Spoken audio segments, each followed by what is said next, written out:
Welcome to mega 9 TV. టీటీడీపై అసత్య ఆరోపణలు చేస్తే చర్యలు తప్పవని టీటీడీ పాలక మండలి సభ్యులు భానుప్రకాష్ రెడ్డి హెచ్చరించారు.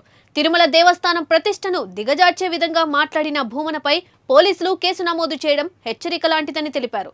నిరాధారణమైన ఆరోపణలు ఎవరు చేసినా ఇలాంటి చర్యలే ఉంటాయంటున్న భానుప్రకాష్ రెడ్డితో మా ప్రతినిధి Narayana Reddy face to face. TTD నిర్వహణలో ఉన్న తిరుపతి గోశాలలో గోవులు మృతి చెందుతున్నాయని చెప్పి మాజీ TTD board chairman Bhumana Karunakar Reddy చేసిన వ్యాఖ్యలు దేశవ్యాప్తంగా తీవ్ర దుమారాన్ని రేపాయి. అలాగే భక్తుల మనోభావాలను దెబ్బతీసే విధంగా టీటీడీ ప్రతిష్టను దిగజార్చే విధంగా భూమన కరుణాకర్ రెడ్డి చేసిన వ్యాఖ్యలపై అటు కూటమి నేతలు, బీజేపీ రాష్ట్ర అధికార ప్రతినిధి, అలాగే టీటీడీ బోర్డు సభ్యులుగా ఉన్న భానుప్రకాష్ రెడ్డి ఆయన పైన 2 రోజుల క్రితం కేసు నమోదు చేయాలని చెప్పి ఎస్పీని కూడా కలవడం జరిగింది. దీనిపైన వాళ్ళు ఫిర్యాదు కూడా ఇవ్వడం కూడా జరిగింది. ప్రస్తుతం ఆయన పైన తిరుపతి యూనివర్సిటీ పోలీస్ స్టేషన్లో 3 సెక్షన్ల పైన ఆయనపై కేసు నమోదైనట్లు కూడా తెలుస్తుంది. ప్రస్తుతం మనతో పాటు టీటీడీ బోర్డు సభ్యులు భానుప్రకాష్ రెడ్డి గారు ఉన్నారు. ఆయన అడిగి తెలుసుకుంటాం. సార్ చెప్పండి సార్, అంటే టీటీడీ యొక్క ప్రతిష్టను దిగజార్చే విధంగా తిరుపతి గోశాలలో గోవులు చనిపోయాయని చెప్పి ఆయన కొన్ని వ్యాఖ్యలు చేశారు. దీనిపైన కేసు కూడా నమోదైంది. అంటే మీరు ఎస్పీ గారిని కలిసి కేసు కూడా పెట్టడం జరిగింది.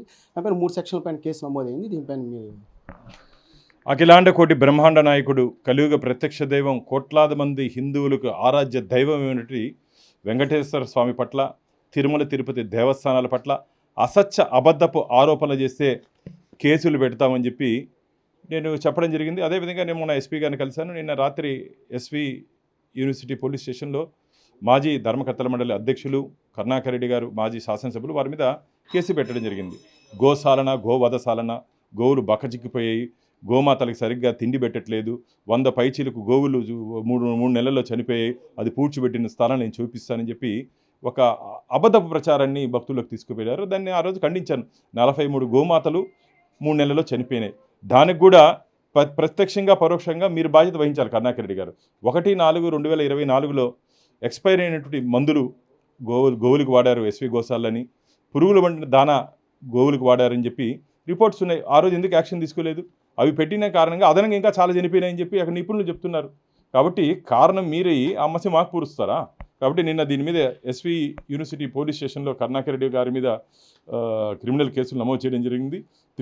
BNS 353/1 299, అలాగే ఐటీ యాక్ట్ 2008 ద్వారా వారి మీద కేసులు ఎఫ్ఐఆర్ నమోదు చేయడం జరిగింది. ఇది అందరికీ ఒక గుణపాఠంగా ఉండాలి. మేము కూడా గతంలో తిరుమల తిరుపతి దేవస్థానంలో జరిగినటువంటి అవకతవకల మీద మేము పోరాటం చేసిన వ్యక్తులమే. కానీ ఆధారాలతో పాటు మాట్లాడాము. ఆధారాలతో పాటు కోర్టుకి వెళ్ళాం. కోర్టు మీకు వ్యతిరేకంగా, ఆ రోజు మీకు వ్యతిరేకంగా, రాష్ట్ర ప్రభుత్వానికి వ్యతిరేకంగా తీర్పు ఇవ్వడం జరిగింది, స్టే ఇవ్వడం జరిగింది. అది గుర్తుపెట్టుకోకుండా ఈరోజు రాజకీయాల్లో వెనకబడిపోయినారు, రాజకీయ శూన్యత ఉంది, రాజకీయంగా మీకు గుర్తింపు లేదని చెప్పి ఒక ఆవేదనతో భగవంతుడి దగ్గరికి వస్తారా? గోవులతో గోవిందుడితో ఆడుకోవద్దండి. ఇక చాలు. మేమైతే నువ్వు ఎంత మురిగినా ఎంత మాటనా ఇంక మేమైతే స్పందించాల్సిన అవసరం మాకు లేదు.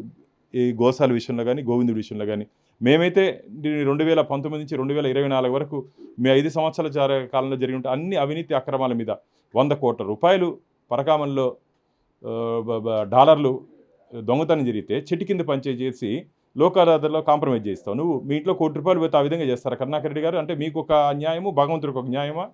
తులాభారంలో 1 కోట్ల రూపాయలు చేతులు మారాయని చెప్తే ఏం చర్యలు తీసుకున్నావయ్యా నువ్వు? విజిలెన్స్ వల్ల ఎంక్వైరీ చేసిన తర్వాత ఎందుకు తక్కువ పెట్టారు దాన్ని? ఉద్దేశపూర్వకంగా నాణ్యత లేనటువంటి స్వామివారికి ప్రసాదం కూడా, నాణ్యత లేనటువంటి ప్రసాదం ఆర్గానిక్ పేరుతో ప్రసాదాన్ని కూడా అది ఆర్గానిక్ కాదని చెప్పి విజిలెన్స్ నివేదిక ఉంది. తప్పని నువ్వు చేసి మసి మా మీద పూస్తావా? ఇది మంచిది కాదు. నిన్నేదో నన్ను అరెస్ట్ చేశారు, నేను నిరూపించాలంటే నన్ను పోలీసులు రాలేదన్నారు. నేను హౌస్ అరెస్టే చేయలేదని చెప్పి ఎస్పీ గారు చెప్పారు. ఆ రోడ్డు మీద పడుకొని దొల్లుతున్నావంట పౌలమారుగా.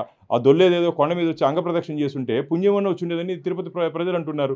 కాబట్టి భవిష్యత్తులో భగవంతుడి జోలితో రాజకీయాలు చేయొద్దు. రాజకీయాన్ని రాజకీయంగా ఎదుర్కొంటామే తప్ప ఇలాంటి అసత్య ఆరోపణలు చేస్తే ఎవరైనా సరే ఈ కేసులు పెట్టేదానికి మేము సిద్ధంగా ఉన్నాం. జరగబో ధర్మకర్తల మండలిలో దీనికన్నా ఇంకా ఏదైనా ప్రత్యేక చట్టాలు తీసుకొని వచ్చి, ఎందుకంటే ఇది ఒక ఫ్యాషన్ అయిపోయింది భక్తుల మనోభావాలతో ఆడుకుంటే. ఈరోజు హిందూ ధర్మం మీద, మా దేవాలయాల మీద ఆరోపణలు చేస్తున్నావే, నీకు ధైర్యము దమ్ముంటే ఇక్కడ చాలా మసీదుల్లో, చర్చిల్లో ప్రాబ్లమ్స్ ఉన్నాయి, పోయి దాన్ని కూడా మాట్లాడు. దాన్ని తాకేదానికి భయం మీకు. హిందూ మత విశ్వాసాలు మాత్రం ఎవరు ఏమనుకున్నా పర్లేదు, దీంట్లో ఓటు బ్యాంక్ రాజకీయాలు, వాళ్ళ జోలికి పోయేదానికి భయము.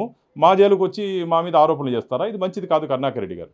అంటే దేవుడి మీద ఒట్టు నేను చేసిన ఆరోపణలు నాకు వాస్తవాలు ఉన్నాయి, నన్ను తీసుకొని అక్కడికి వెళ్తే నేను ఆ పాతిపెట్టిన గోవులు కూడా తీసి చూపిస్తానని చెప్పి కూడా ఆయన చెప్తున్నారు.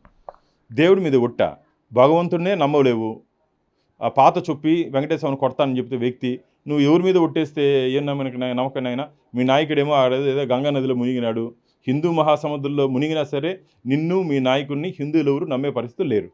అంటే సార్ ఇప్పుడు ఏ సెక్షన్ల కింద ఆయన పైన కేసు నమోదు, ఎన్ని సెక్షన్లు పెట్టారు? 3 సెక్షన్ల మీద కేసు నమోదు చేయడం జరిగింది. 350 BNS 353 బార్ 1 299, అలాగే ఐటీ యాక్ట్, అంటే ఈ యూట్యూబ్లో ఉద్దేశపూర్వకంగా హిందువుల మనోభావాలు, భగవంతుడు ప్రతిష్ఠ దిగజార్చే విధంగా వివరించారు కాబట్టి దాని మీద కేసు నమోదు చేయడం జరిగింది. టీటీడీ దేవస్థానం పైన అసత్య ఆరోపణలు చేస్తే ఎవరైనా సరే ఉపేక్షించమని, వారిపైన చట్టపరమైన చర్యలు తీసుకునే విధంగా కూడా ఉపక్రమిస్తామని చెప్పి కూడా టీటీడీ పాలక మండలి సభ్యులు భానుప్రకాష్ రెడ్డి చెప్తున్నారు. భవిష్యత్తులో ఇలాంటివి చేసే సాహసాన్ని కూడా చేయకుండా ఉండేలా కూడా ఈ యొక్క కేసును కూడా నమోదు చేసి ఈ యొక్క అసత్య ఆరోపణలను కట్టడి చేయడానికి పాలక మండలి చర్యలు తీసుకోవడం కూడా జరుగుతుందని చెప్పి కూడా భానుప్రకాష్ రెడ్డి చెప్తున్నారు. కెమెరామెన్ సురేష్తో నారాయణ, మెగా 9 టీవీ, తిరుపతి.